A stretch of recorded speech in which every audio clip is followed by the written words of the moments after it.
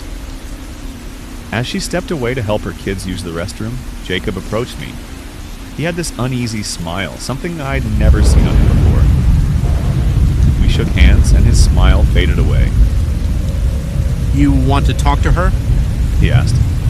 No, I just wanted to see how you were doing. Long time no see, you know. Sure about that? He chuckled, trying to defuse the tension. Yeah, sorry, I didn't mean to. No, said Jacob, nodding. I get it.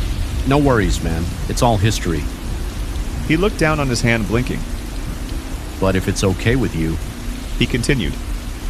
I'd like for you to piss off and leave my wife alone. I want to say that was the last time I saw Jacob, but that wasn't the case. He added me on Facebook so he could stalk me.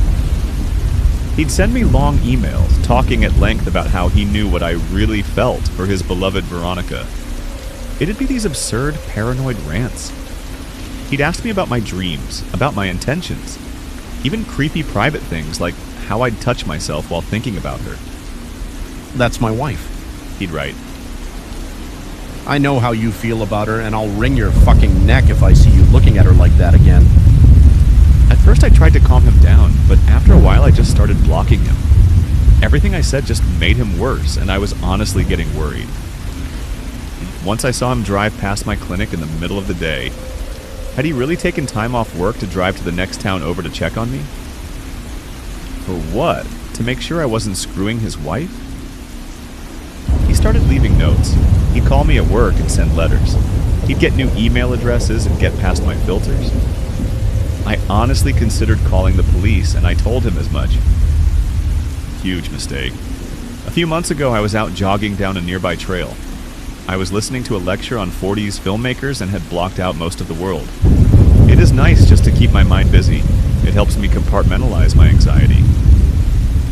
As I was passing by a broken streetlight, I suddenly felt a push. I was knocked forward, scraping my hands and knees on the pavement. Surprised, I just thought I'd tripped on something. As I turned, I realized I was being attacked. It was surreal seeing Jacob there. He wasn't wearing his reading glasses, and he just stared at me with the same unblinking eyes that Veronica used to get. In his right hand was a pistol, pointed in my direction. Get up, he spat. Now. 1,000 possibilities raced in my mind. I had to comply, but I also had to make an escape plan. I could feel my thoughts kicking into high gear, brain locking itself into running 100 possibilities at once. I just stood there opening and closing my mouth like a trout out of water. My brain was drowning in thoughts on dry land. Step off the path, he continued. Walk. Why are... You don't get to talk, he screamed. You don't get that privilege. You get to step off the path and you get to do what I say. I nodded and started walking. Jacob's hand was trembling. I could hear the rattle of the fully loaded magazine. We stepped off the trail and into the woods, stepping over logs, bushes, and zigzagging between saplings. It felt like an eternity. I'd been waiting for an opportunity to dive for cover, but at this range, it'd be impossible for him to miss me with all those bullets. One or two, maybe, but a full magazine? No way. I won't let you destroy my family, he said. I know you want her back. You should have listened. To what? I asked. You pursued me. I haven't done anything. Don't you get it? He laughed. You don't see it? He steadied his aim as I backed up. He was being smart, not aiming for the head. It'd be a body shot. One wrong move and I'd be gone. It doesn't matter how many times you've imagined it. Facing down an unsecured barrel of a gun is like staring into a well of darkness, knowing that eternity waits to drag you to the bottom. I tried to force my mind to cooperate, to give me something, a solution, a calculation, something to guide me. Yet all that was left was insecurities, indecisiveness, and dread. This was real. This could be it. Nothing fucking matters, Jacob continued. You and I were just jokers in a deck stacked against us. There's an entire cosmos of evidence that it just makes us He just screamed himself red. His eyes, bloodshot and unblinking, refused to look away. I should never have taken pity on you. I should have left you to suffer, but I just fucking feel you. You're in my goddamn head opening these fucking doors. I don't want to think about these fucking things. I don't want to think about you taking her away from me. I don't want to think about how fucking dumb, small, and useless I am. Well, why does this keep coming back whenever you're on my mind? Jacob, No! he yelled, aiming down the sights. No more fucking poison! I should have been dead. Bullet in the chest, left to die next to a birch sapling. That's what I anticipated, but that's not what happened. Had I gotten a better look, I would have noticed him sooner. A massive 540-pound black bear with a limp, enraged. The moment Jacob raised his gun to take a shot, he was rolled over like a rotten log. I could briefly see his legs and head switch place as he was knocked flat on the ground. 2 shots went off and the roar echoed through the woods. The same roar I'd hear that night when a baby bear walked away from me, all those years ago. I saw the whole thing. I saw Jacob's arm ripped into pieces as the bear bore down on him. I saw him dragged across the forest as that enormous bear jaw clamped down on his legs. I heard bones break as the bear stood up on his hind legs, only to push down with all his weight. Biting, clawing, mauling, breaking. A body tossed around like a wet paper towel, spraying blood in all directions. Jacob's horrible screams just suddenly stopped with the snap of a joint, but the bear wasn't letting up. He was tearing him apart. This wasn't just an animal attack. This was retribution. I just slumped to my knees. The bear limped over to me, unscathed, but covered in blood. The thought hit me that he might just be a wild animal attacking us, or protecting his territory, but I knew that wasn't it. There was no way this wasn't Wojtek, and there was no way he'd hurt me. Instead, I leaned my sweaty forehead against his cold nose and cried. He nuzzled up against me. Over the years, his little yelping noises had turned into deep, comforting snorts. "I'm sorry," I bawled. "I'm so fucking sorry." Wojtek kept me company and felt my pain. Jacob's death was labeled the result of a wild animal attack. Veronica had told the police about his deteriorating mental state, and a few locals had heard shots go off just as a bear roared. The conclusion was that he'd probably provoked the bear.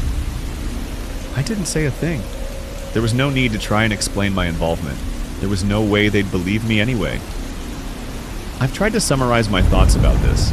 They're not rational, but I don't think there's anything rational about my life at this point. I think my mind is somehow contagious. I think my mood, my mindset, and worries can spread. Animals don't really have the capacity to understand my anxieties, so they just pick up on my immediate intentions. They understand the basics. They don't need the rest. But people? People are complicated. I think Veronica picked up on my worries, social and otherwise. I think it caused some sort of short circuit in her ego. And Jacob, well, the first time I hugged him, I must have shocked his system with my thoughts of Veronica. Maybe that's what caused him to pursue her in the first place. Maybe seeing me again and shaking my hand reignited something that had laid dormant for years. I don't know if I can trust myself around people.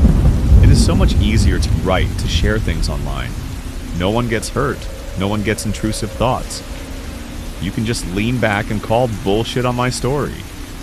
I don't know what to do, how to move on. Can I even see a therapist? Either way, I think I'll be alone for now on. Then again, as I look to the woods, I know there are those who care.